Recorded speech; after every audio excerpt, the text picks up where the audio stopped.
안녕하세요. 청년부를 담당하고 있는 심상희 목사입니다. 여기저기서 봄 내음이 가득한 4월로 들어서고 있습니다.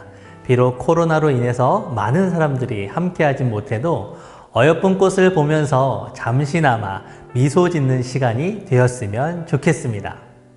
오늘부터는 솔로몬의 큰 업적인 성전 건축에 대해서 함께 알아보려고 합니다. 그럼 오늘의 강의를 시작해 보도록 하겠습니다.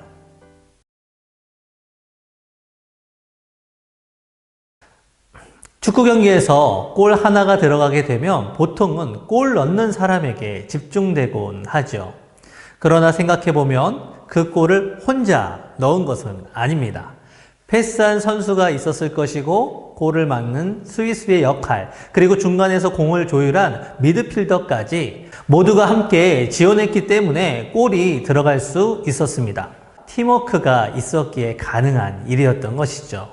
이것은 비단 축구만이 아닙니다. 무슨 일이든지 혼자 다 할 수는 없는 법이죠. 대개는 그 일을 마무리한 사람에게 스포트라이트가 몰리지만 알고 보면 오랜 시간 들여서 여러 사람이 함께 기여한 부분이 있습니다. 그저 마지막 사람은 그 열매를 가져온 것 뿐입니다. 이런 의미에서 우리는 앞서 섬긴 사람들의 노고를 기억해야 합니다. 지금 우리가 여기 있는 것은 누군가의 헌신과 희생이 있었다는 것이죠. 따라서 우리가 어떤 열매를 맺게 되었을 때 그 열매의 공로를 모두와 함께 나눌 수 있어야 합니다. 과거의 사람들이 아무리 부족해 보일지라도 무언가 그들이 기여한 것이 있기 때문에 오늘의 열매가 있는 것입니다. 우리가 앞으로 보게 될 솔로몬의 성전 건축도 혼자만의 힘으로 이룰 수 있는 일이 아니었습니다. 아버지 다윗 왕의 오랜 준비와 함께 주변 국가의 왕들의 도움, 그리고 백성들이 함께하지 않는 한 불가능한 일이었죠. 하나님의 성전이라는 이 엄청난 작품은 오랜 시간을 두고 다 함께 이룬 결과물이라고 할 수 있습니다. 그러므로 솔로몬 혼자 성전을 지은 것이 아닙니다. 솔로몬과 함께한 사람들이 그 성전을 함께 지어간 것이죠. 열왕기상 5장에서는 그 첫 번째 돕는 이가 등장을 하는데요. 바로 두로왕 히람입니다. 두로는 베닉의 역사적 기록으로 말하면 페니키아의 수도였습니다. 에이커만 북쪽에 있는 지중해 해안선 약 240km의 거리에 꽤 넓은 지역을 차지한 곳이었죠. 지금으로 보면 레바논 남부에 위치한 항구 도시였던 두로는 당시 해외 무역을 통해서 상당한 부를 축적한 곳이었습니다. 이런 부를 기반으로 강력한 왕국을 이루고 있었죠. 이 지역을 다스리던 히람이 이스라엘의 왕위에 솔로몬이 올랐다는 말을 듣고 먼저 사신을 보낸 것입니다. 이스라엘의 새로운 정권과 정식적으로 교류하기를 원했던 것이죠. 열왕기상 5장 1절의 말씀을 보면 이는 히람이 평일에 다윗을 사랑하였음이라 라고 되어 있습니다. 여기서 평일에 라는 말은 모든 날들을 뜻하는 것으로 다윗이 왕으로 통치하던 모든 세월에 서로 우호적인 관계를 유지하고 있었다는 말입니다. 그리고 이제 솔로몬의 시대까지 그 좋은 관계를 유지하고자 사신을 보낸 것이죠. 아무리 뛰어난 사람이라도 좋은 관계가 하루아침에 만들어지는 것은 아닌데 솔로몬은 아버지 다윗의 그 노력의 대가로 좋은 외교의 시작을 열 수 있었던 것입니다.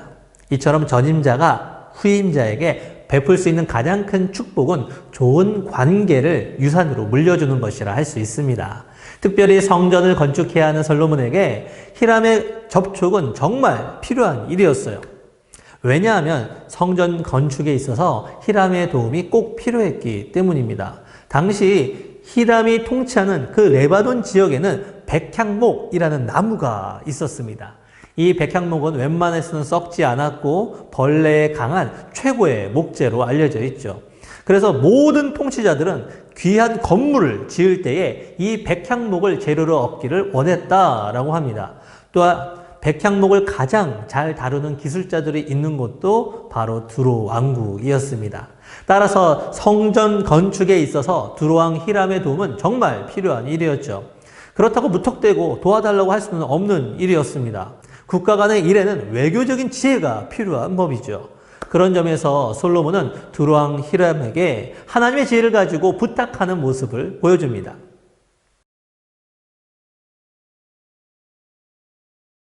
솔로몬이 히람에게 이렇게 말하고 있습니다. 이 성전 건축은 하나님의 뜻에 따라 이루어진 일이라고 말이죠. 이 과업을 위해서 하나님께서 아버지 다윗에게 하신 일이라고 말합니다. 하나님께서는 다윗 왕이 항상 이길 수 있도록 그 승리를 주신 분이었습니다. 모든 전쟁에서 승리한 결과 이스라엘은 모든 나라에게 엄청난 영향을 끼쳤고 이스라엘은 하나님의 은혜로 평안한 곳이 될 수가 있었죠. 그리고 다윗은 두루왕 히람의 호의로 인해 백향목으로 지어진 아름다운 성에서 살고 있었습니다. 그때 다윗은 생각을 했죠. 자신은 백향목으로 지어진 이렇게 좋은 집에 살고 있는데 하나님의 궤가 그저 시장 안에 있는 것이 계속 마음에 걸렸던 것이에요. 그래서 다윗은 하나님의 전을 건축하고 싶은 소원을 품게 되었습니다.